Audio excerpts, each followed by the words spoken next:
everyone, Kelly here, and today I want to talk about the books that I am going to be reading in April. And we are already a couple days into April, so I'm a little late on this TBR, but that's because everybody's been sick in our house. You'll see when I finally film my wrap-ups that I didn't read much of anything in the last half of March. It was very sporadic because, yeah, everybody was sick. I hope I don't still sound sick, but yeah, just the way it is when you have two little kids. But I really wanted to film this TBR because it's a really exciting one. So, you know how at the beginning of the year or the end of last year, a lot of people on Instagram, my kitty cat's here in case you see that, were doing the 12 friends pick my TBR for the year. And so people would have friends recommend books, and then they had a TBR of 12 books from different people. And I was interested, but then I'm I had two reasons why I didn't want to do it. One was that I'm such a mood reader that I would end up not reading half of them, and then I would feel bad because that'd be half of those people, I wouldn't read their recommendation, and it would make me feel guilty. So I was well, I don't want to do it for that reason. And the other reason is a little more selfish, in the fact that what if people pick things that I'm really not interested in? How do I know these people are going to pick things, know my tastes and know that I'm really going to enjoy this book? And I don't want to be committing myself to reading 12 books that I really have no interest in when I have so many books on my physical TBR that I want to read this year. So I was just I'm not going to do this. But then I was having a live chat with my friends that I do.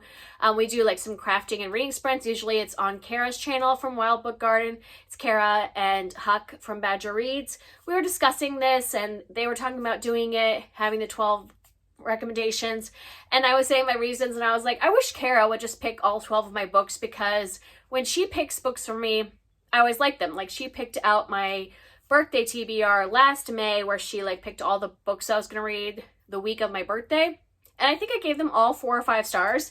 So I was Cara should just pick my TBR. And so that is what happened. Cara, it is her birthday month, so happy birthday, Cara.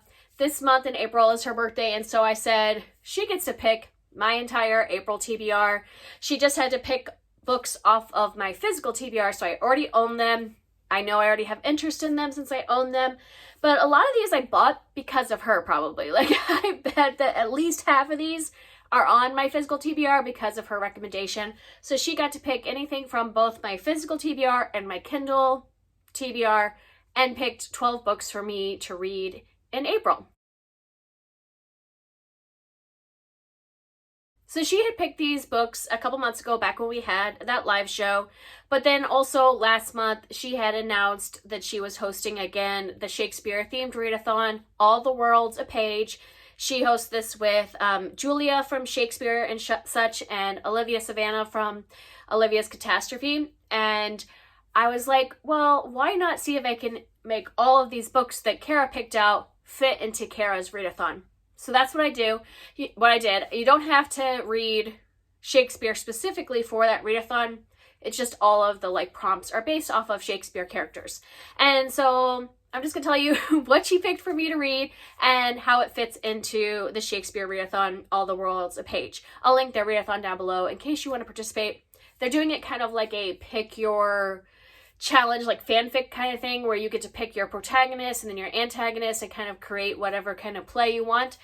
Since I had a set TBR, I couldn't play around and pick the protagonist I wanted or whatever. I had to pick things that matched the TBR. So we'll see what kind of play I created with all these random prompts. So first, let's start off with my protagonists. So my first protagonist is based off of Rosaline from Romeo and Juliet, and that prompt is a retelling following a minor character. And that was perfect because one of the things Cara picked for me to read was The Other Bennet Sister by Janice Hadlow, and this is a retelling of Pride and Prejudice, but with Mary Bennet as the main character. And I don't think it takes place during the same time. I think it might be after the events of the main Pride and Prejudice, but I've heard great things about this as a kind of a tie-in to Pride and Prejudice. I just heard nothing but good things from everybody that was reading this during the Jane Austen July, and just anybody I've heard review this. I've heard fantastic things. So that is my retelling with a minor character. I picked 2 prompts for each of these categories, so I have one other protagonist. My other protagonist is Titania from Midsummer Night's Dream, and that is to pick an indie author. And for that, I have one of my Kindle picks that she chose, which is Burning Bright by Melissa McShane. And this is the beginning of a long series, I think. I think it's like 8 books in the series called The Extraordinaries, I believe. And I think this is kind of like a historical fiction fantasy where people have these special, extraordinary abilities. And I think the first one, the woman has like some kind of fire ability, and I think it takes place on a boat mainly. And it's romance as well. So that's all I know about this one. So that is my other protagonist. And then I have 2 antagonists. My first one is Angelo from Measure for Measure, and that is to read a contemporary. And for that, I'm continuing a series. I ended up having to read the first book in this series a couple months ago when she first picked this TBR, because I didn't own Ghost, which is the first book in this series, but I owned Patina, which was the second book. This is by Jason Reynolds, and this series follows a track team. I ended up absolutely loving Ghost, and so I'm very excited to get to Patina. So we're following Patina, who is a girl from this track team, and the first one we followed a boy from the track team. And yeah, I just really enjoyed that one. I didn't think I would like this series because I'm not a sports person, but this is way more than just sports. It's like mentors and friendship and just a lot of great stuff. So I'm excited to read that one. I feel like I am breathing very loudly, and that is because of like all the congestion. So I apologize if I'm like breathing very loud. That is left over from this illness, like just a big cold that we all had.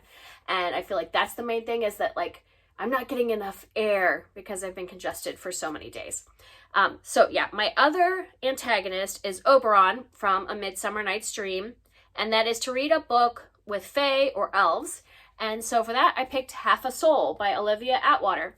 This has been all over Booktube in the last few months, and I keep meaning to pick it up, but then when she picked it for reading it for this challenge, I was like, yes, I have a reason that I will definitely be getting to it. It's the beginning of a trilogy, though I think they're companion novels, and there are fae involved in this world. I think it's kind of like a Regency, like an alternative Regency fantasy type book, and everybody seems to love it.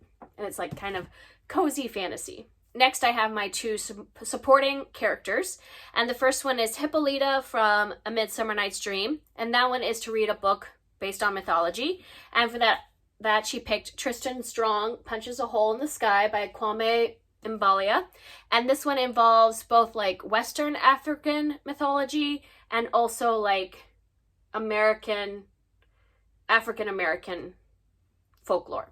So it's a combination of both, and I've heard really good things about this series as well. I really enjoy the books that are in the Rick Riordan Presents line. You know, they're like adventure, quest type stories, but they're doing different things beyond like, you know, Greek mythology. So I've really been enjoying them so far, and I'm excited to be getting to this one.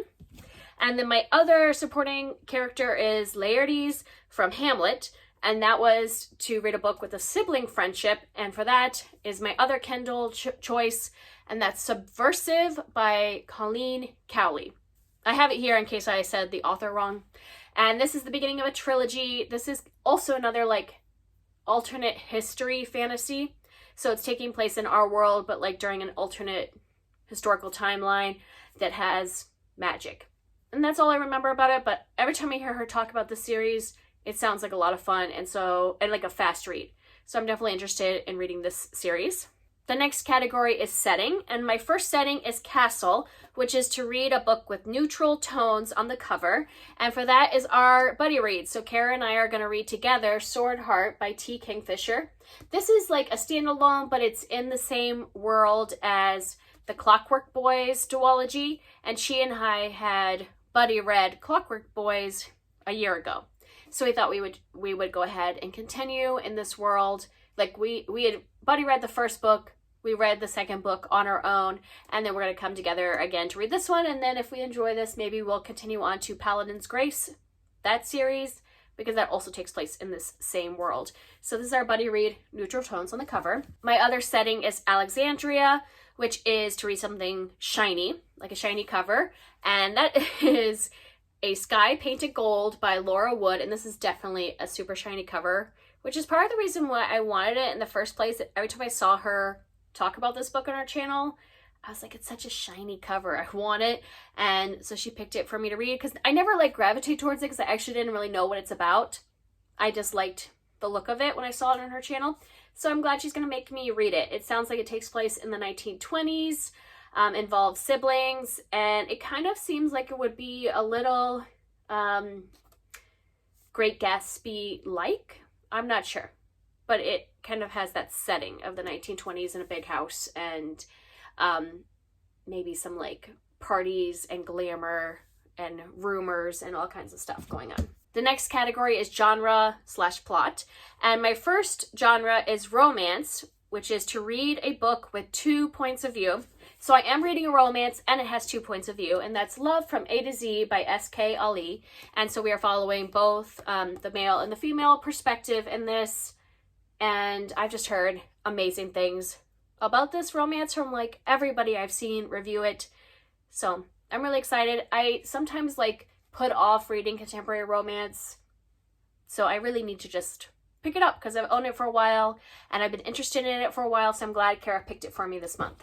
The other genre/plot I'm going to be reading is Revenge, which is to read a book with enemies or rivals, and for that she picked The Magnolia Sword, A Ballad of Mulan by Sherry Thomas. This is a retelling of the Chinese folklore Mulan, and I've just heard this really good things, that this one is kind of romance heavy, but then also like brave young woman, you know, the story that we love about Mulan. So I'm really excited to be reading this one this month. And the last category for the readathon is bonus, which is stage directions. So one of the stage directions I picked was Re-Enter Bottom with an Ass's Head, which is from Midsummer Night's Dream. And that is a book you keep saying you're going to read. And for that, I'm picking up Braiding Sweetgrass by Robin Wall Kimmerer. And I have put this on so many TBRs, and I just kind of put it off because I know it's going to be a slower read, and I'm going to need to take my time. So I'm glad Cara picked it for me to read this month. I've already started it, and I'm reading basically one or two sections a day. I'm actually a little farther than this because I was just listening to it in the car right before this. They're kind of like little essays almost, little vignettes, because it's nonfiction. So I guess it would be more like essays, and kind of the author's connection between her indigenous roots and her connection to plants through that. And then also the fact that she has a PhD in botany. And then the other stage directions is Enter Three Witches, which I'm assuming is from Macbeth. And that one is to start a series. And she has actually several series on here, but this one I didn't fit anywhere else, so I picked Green Glass House by Kate Milford, which is a middle grade, I think kind of mystery series maybe. I'm not sure exactly what the genre is, but I know the main character is adopted, and that's something that I'm interested in, is finding some good like adoption representation in middle grade books, so I can pass it on to my kids who are adopted. And so I'm glad she picked this so I can finally get around to starting that series. So that's all the 12 books that she picked for me, but I also thought that I might put some Shakespeare on my TBR, since it's a Shakespeare themed readathon, and I own a bunch of Shakespeare. Like, this is all my Shakespeare here because I really like these editions that are just so pretty. And so I asked Cara, what are your favorite Shakespeare plays? What's your favorite tragedy and your favorite comedy? And I'm hoping to get to one of these this month, so it'll still be like inspired by Cara, since it's the Shakespeare readathon and she's picking which Shakespeare play I read. So if I'm in the mood for tragedy, I'll read her favorite tragedy, which is Hamlet. Or if I'm in the mood for comedy, I will read Twelfth Night. She had one other one, but I didn't own it. So these are the two that I owned that were her favorite. So those are it. Those are the 12 I'm going to read, and then I'll read a Shakespeare this month, all inspired by Cara. Happy birthday again, my friend, and I am very excited to be reading your recommendations. And I'm kind of hoping that this will end up being like an all 4 and 5 star month, because usually when Cara recommends me a book, I end up loving it. So I'm like, maybe Cara should just always pick my books, but we will find out. That'll be the experiment. Let's see if this is amazing. Maybe she needs to be picking my books more often. She might be better at picking them than I am. So that's it from me, and I will see you next time. Bye.